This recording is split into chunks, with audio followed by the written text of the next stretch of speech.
स्वागत है।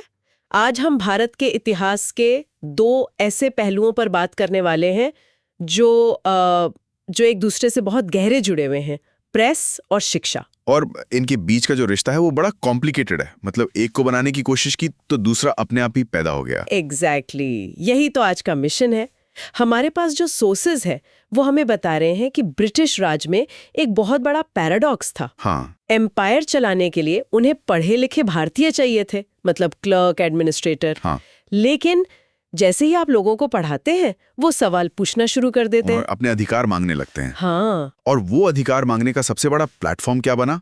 अखबार। हाँ, तो अंग्रेजों ने ज्ञान का दरवाजा खोला तो जरूर, पर बस थोड़ा सा। उन्हें डर था कि कहीं बाढ़ ना आ जाए। बिल्कुल। आज की हमारी पूरी बातचीत इसी दरवाजे को खोलने और फिर उसे बंद करने की कोशिश की कहानी है। क्या बात है। तो चलिए इस कहानी को खोलकर समझते हैं। शुरुआत करते हैं उस टूल से जिसने ये सब मुमकिन किया, प्रिंटिंग प्रेस। ये भारत में आई कैसे? ये कहानी थोड़ी पुरानी है, 16वीं सदी की। पहली प्रिंटिंग प्रेस वो 1557 में पुर्तगालियों ने गोवा में लगाई थी। अच्छा, पुर्तगालियों ने। हाँ, और मकसद सीधा था अपने धर्म का प्रचार करना। और ईस्ट इंडिया कंपनी, वो तो बिजनेस करने आई थी, उन्हें प्रेस की क्या जरूरत पड़ी? उन्हें भी पड़ी। लगभग 100 साल बाद 1674 में कंपनी ने बॉम्बे में अपनी पहली प्रेस लगाई। शुरू में काम बस कंपनी के कागजात छापने का था, पब्लिक के लिए कुछ नहीं। तो फिर पब्लिक के लिए, आम लोगों के लिए पहला अखबार कब आया? वो मोमेंट कब आया जब खबरें कागज पर छपकर लोगों तक पहुंचने लगी? वो मोमेंट आया 1780 में। जेम्स ऑगस्टस हिक्की नाम के एक, कह सकते हैं, सनकी और दिलेर अंग्रेज ने बंगाल गैजेट शुरू किया। ये भारत का पहला अखबार था। हाँ, पहला अखबार। और हिक्की किसी को नहीं छोड़ते थे। गवर्नर जनरल की प्राइवेट लाइफ पर भी गॉसिप छाप देते थे। मतलब पहला अखबार ही ट्रोलिंग वाला था। बिल्कुल। और इसीलिए सरकार ने 2 साल में ही उसे बंद भी करवा दिया। लेकिन एक रास्ता खुल चुका था। हाँ, इसके बाद भारतीय भाषाओं में भी अखबार आने लगे। 1826 में आया उदंत मार्तंड। जो हिंदी का पहला अखबार था। हाँ, हिंदी का पहला। और ये एक बहुत बड़ी बात थी। और मुझे लगता है यहीं से सरकार के कान खड़े हो गए होंगे। जब तक बात अंग्रेजी में हो रही थी शायद ठीक था, जैसे ही देसी भाषाओं में आवाज उठी उन्हें खतरा महसूस हुआ होगा। एग्जैक्टली। और यहीं से शुरू होता है सरकार और प्रेस के बीच एक लंबा कैट एंड माउस गेम। जैसे ही प्रेस कोई नया तरीका निकालती, सरकार उसे दबाने के लिए नया कानून ले आती। ये एक पैटर्न था। तो इस पैटर्न की शुरुआत कैसे हुई? पहला बड़ा हमला कब हुआ? पहला बड़ा हमला था 1799 का सेंसरशिप ऑफ प्रेस एक्ट। उस समय लॉर्ड वेलेस्ली को डर था कि नेपोलियन इंडिया पर हमला कर सकता है। अच्छा, तो उन्होंने नियम बना दिया कि कोई भी अखबार छपने से पहले सरकारी सेंसर से पास होगा। मतलब पहले दिखाओ फिर छापो। ओके, ये तो डर की वजह से था, लेकिन बाद में तो ये आदत ही बन गई होगी। बन गई। 1823 में जॉन एडम्स एक लाइसेंसिंग रेगुलेशन ले आए। लाइसेंस? हाँ, मतलब अगर आपको प्रेस चलानी है तो सरकार से लाइसेंस लो। और सरकार लाइसेंस देने से मना कर सकती थी, बिना कोई कारण बताए। लेकिन मैंने सुना है कि बीच में एक दौर ऐसा भी आया था जब प्रेस को थोड़ी आजादी मिली थी। हाँ, एक छोटी सी खिड़की खुली थी 1835 में, जब चार्ल्स मेटकॉफ गवर्नर जनरल बने। उन्होंने ये सारे कड़े नियम हटा दिए। अच्छा। और इसी वजह से उन्हें liberator of the Indian press भी कहा जाता है। लेकिन ये शांति ज्यादा दिन टिकने वाली नहीं थी। जाहिर है, 1857 की क्रांति के बाद तो सब बदल गया होगा। सब कुछ। 1857 में लॉर्ड कैनिंग के समय में लाइसेंसिंग प्रेस एक्ट वापस आ गया, और इस बार और भी ज्यादा सख्ती के साथ। उन्हें लगा होगा कि अखबारों ने ही आग भड़काई है। बिल्कुल। पर असली और सबसे बदनाम कानून तो इसके बाद आया। अब बात आ रही है गैगिंग एक्ट की। हाँ, 1878 का वर्नैकुलर प्रेस एक्ट। इसे लॉर्ड लिटन ने लागू किया था।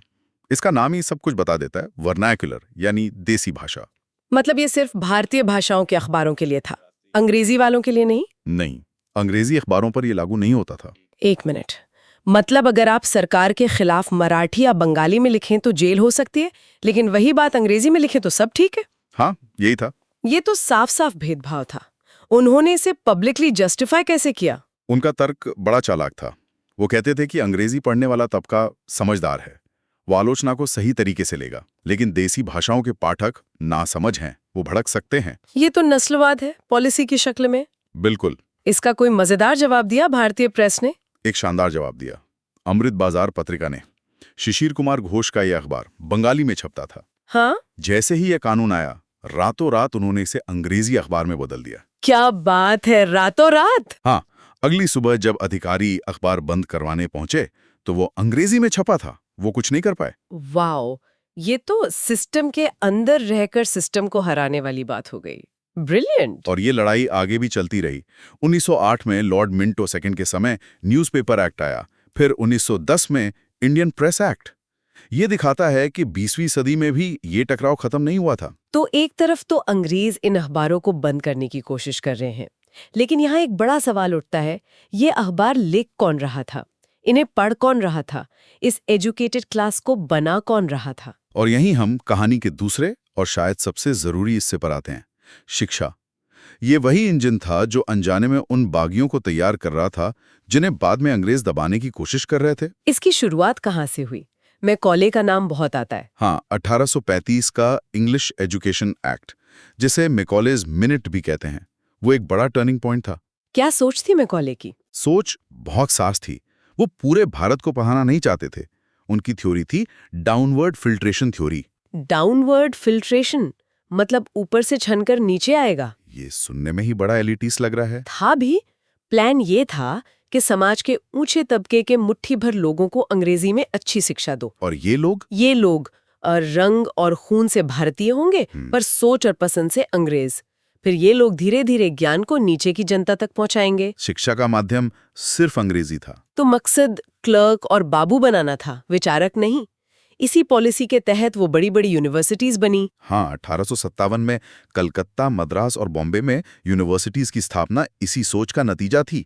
लेकिन जल्दी अंग्रेजों को समझ आया कि सिर्फ अपर क्लास को पढ़ाने से काम नहीं चलेगा। तो क्या इस सोच में कोई बदलाव आया? एक बहुत बड़ा बदलाव आया 1854 में, जब लॉर्ड डलहौजी के समय चार्ल्स वुड्स डिस्पैच आया। Woods dispatch? हाँ, इसे भारतीय शिक्षा का मैग्ना पार्टा कहते हैं। इसने मैकॉले की थ्योरी को लगभग पलट ही दिया। ऐसा क्या था इसमें? इसने पहली बार एक पूरे एजुकेशन सिस्टम का ढांचा तैयार किया, प्राइमरी से लेकर यूनिवर्सिटी तक। और सबसे बड़ी बात, क्या? इसने कहा कि स्कूल लेवल पर पढ़ाई का माध्यम देसी भाषाएं यानी वर्नाक्युलर होनी चाहिए, ताकि शिक्षा ज्यादा लोगों तक पहुंचे। अच्छा। हाँ, कॉलेज लेवल पर माध्यम अंग्रेजी ही रहेगा। ये तो कागज पर बहुत अच्छा लग रहा है, पर क्या ये ठीक से लागू हुआ? इसका कोई परफॉर्मेंस रिव्यू हुआ? बिल्कुल हुआ। इसी के लिए 1882 में लॉर्ड रिपन के समय हंटर कमीशन बनाया गया। Hunter commission? हाँ, चेयरमैन थे डब्ल्यू हंटर। और इसका मुख्य काम यही देखना था कि वुड्स डिस्पैच की बातें जमीन पर कितनी उतरी हैं, खासकर प्राइमरी और सेकेंडरी एजुकेशन में। ओके, तो 19वीं सदी के अंत तक एक ढांचा खड़ा हो गया था। इसके बाद 20वीं सदी में क्या हुआ? क्या प्रायोरिटीज बदली? 20वीं सदी में प्रायोरिटीज थी कंट्रोल, स्ट्रक्चर और क्वालिटी। 1904 में Lord Curzon Indian university commission लेकर आए। Lord Curzon? हाँ, कर्जन का एक ही एजेंडा था, हर चीज पर सरकारी कंट्रोल बढ़ाना। तो उन्होंने यूनिवर्सिटीज पर सरकारी पकड़ मजबूत कर दी। और स्ट्रक्चर में बदलाव? वो आया 1917 में सैडलर कमीशन से, लॉर्ड चेम्सफोर्ड के समय में।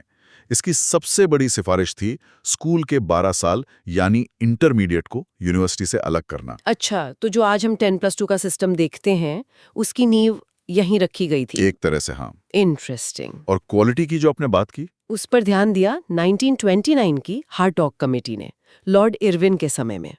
इसने एक बहुत बड़ी और दुखद समस्या को उजागर किया, वेस्टेज एंड स्टैग्नेशन। ये सुनने में बहुत ब्यूरोक्रेटिक लग रहा है। इसका आम इंसान के लिए क्या मतलब था? इसका मतलब बहुत दर्दनाक था।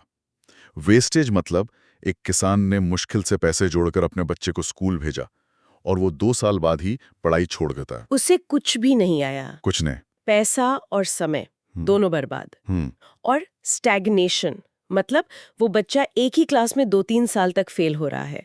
हार्टॉग कमेटी ने कहा कि ये सिस्टम बच्चों को फेल कर रहा है। और फिर आजादी के ठीक पहले 1944 में सार्जेंट प्लान आया, जिसने पहली बार 6 से 11 साल के बच्चों के लिए मुफ्त और अनिवार्य शिक्षा की बात की। अच्छा। और आजादी के ठीक बाद 1948 में बना भारत का पहला शिक्षा आयोग, Radhakrishnan committee. Doctor S Radhakrishnan की अध्यक्षता में। हाँ, और इसी की सिफारिशों पर यूजीसी की नींव रखी गई। तो ये पूरी एक एवोल्यूशन की कहानी है। लेकिन इन पॉलिसीज के अलावा कुछ शुरुआती इंस्टीट्यूशंस भी तो थे जिन्होंने माहौल बनाया। जरूर। जैसे 1781 में वॉरेन हेस्टिंग्स का बनाया कैलकटा मद्रासा या 1784 में विलियम जोन्स की एशियाटिक सोसाइटी। इन जगहों पर भारतीय इतिहास और संस्कृति को समझने की कोशिश हुई, जिसने एक तरह से बौद्धिक जमीन तैयार की। चलिए अब उस हिस्से पर आते हैं जहां ये दोनों कहानियां प्रेस और शिक्षा आकर मिलती हैं। वो किताबें, वो पत्रिकाएं, वो जर्नल्स जो इस नए पढ़े लिखे वर्ग ने लिखे और पढ़े। ये लिस्ट तो काफी लंबी है। हाँ, और बहुत दिलचस्प भी। इसे कुछ ग्रुप्स में बांट कर देखते हैं। सबसे पहले महात्मा गांधी। हाँ, उनकी लिखाई उनके आंदोलन का फ्यूल थी। हिंद स्वराज, उनकी आत्मकथा माय एक्सपेरिमेंट्स विद ट्रुथ, और उनके जर्नल्स यंग इंडिया और हरिजन। फिर आते हैं गरम दल की नेता, जिन्होंने पत्रकारिता को हथियार बना लिया था। इसमें सबसे बड़ा नाम है बाल गंगाधर तिलक का। उनके 2 अखबार थे, केसरी और मराठा। और यहाँ एक मजेदार फैक्ट है, केसरी मराठी में था और मराठा अंग्रेजी में। बिल्कुल, ये सबको कंफ्यूज करता है। ये तो उल्टा लगता है। इसके पीछे क्या सोच रही होगी? सोच साफ थी। केसरी मराठी में था आम जनता में जोश भरने के लिए, उन्हें जगाने के लिए, और मराठा अंग्रेजी में था ब्रिटिश सरकार और पढ़े लिखे वर्ग से उन्हीं की भाषा में बहस करने के लिए। ब्रिलियंट स्ट्रैटेजी थी। हाँ, और इसी ग्रुप में और कौन थे? एनी बेसिन के न्यू इंडिया और कॉमनवेल्थ थे, जिन्होंने होम रूल की मांग उठाई। मौलाना अबुल कलाम आजाद का जर्नल अल हिलाल और उनकी किताब इंडिया विंस फ्रीडम। और अनहैप्पी इंडिया, लाला लाजपत राय की, और वीडी सावरकर की the Indian war of independence. और एक बात याद रखने वाली है, क्या? The independent journal Motilal Nehru का था, जवाहरलाल नेहरू का नहीं। अच्छा, ये एक कॉमन मिस्टेक है। हाँ। कुछ और प्रकाशन भी हैं जिनकी अपनी अलग कहानी है, जैसे नील दर्पण। नील दर्पण एक नाटक था जिसे दीनबंधु मित्र ने लिखा था। ये बंगाल के नील किसानों पर होने वाले अत्याचार की कहानी थी। इसने पूरे बंगाल में तहलका मचा दिया था। और इसे किसी अखबार ने सपोर्ट किया था? हाँ, हिंदू पैट्रियट नाम के अखबार ने, जिसके एडिटर हरीश चंद्र मुखर्जी थे, इस मुद्दे को बहुत सपोर्ट किया। और वो किताब जिसने तिलक को इतना गुस्सा दिलाया कि उन्होंने केस कर दिया? वो थी इंडियन अनरेस्ट। एक ब्रिटिश पत्रकार वैलेंटाइन शिरोल ने लिखी थी। अच्छा। उसने तिलक को फादर ऑफ इंडियन अनरेस्ट, यानी भारतीय अशांति का जनक कह दिया। तिलक मानहानि का मुकदमा करने इंग्लैंड तक गए। और भी कुछ नाम हैं जो हमें जानने चाहिए। हाँ, जल्दी से कुछ और नाम देख लेते हैं। दादा भाई नौरोजी का रास्त गुफ्तार, राजा राम मोहन रॉय की संवाद कौमुदी, और डॉक्टर राजेंद्र प्रसाद की इंडिया डिवाइडेड। हाँ, ये सब उस दौर की सोच को दिखाते हैं। तो अगर हम आज के इस पूरी बातचीत को समेटें तो क्या तस्वीर उभरती है? तस्वीर यह है कि प्रेस और शिक्षा की कहानी अलग अलग रही हैं। ये एक ही सिक्के के 2 पहलू हैं। अंग्रेजों ने अपनी जरूरत के लिए एक एजुकेशन सिस्टम बनाया। उस सिस्टम ने एक ऐसा वर्ग तैयार किया जिसने सवाल पूछना शुरू कर दिया। उन सवालों को मंच दिया अखबारों और किताबों ने। और जब सरकार ने उस मंच को दबाने की कोशिश की तो उसी पढ़े लिखे वर्ग ने लड़ाई लड़ी। बिल्कुल, ये सिर्फ जानकारी या खबरों की लड़ाई नहीं थी। ये विचारों की, पहचान की और आखिरकार आज़ादी की लड़ाई थी, जो क्लासरूम में शुरू हुई और अखबारों के पन्नों पर लड़ी गई। सही कहा, कलम और कागज उस दौर के सबसे बड़े हथियार थे। और अब सोचने के लिए एक आखिरी विचार छोड़ जाते हैं। 1878 में सरकार ने वर्नाक्युलर प्रेस एक्ट लाकर देसी भाषाओं की आवाज को दबाने की कोशिश की।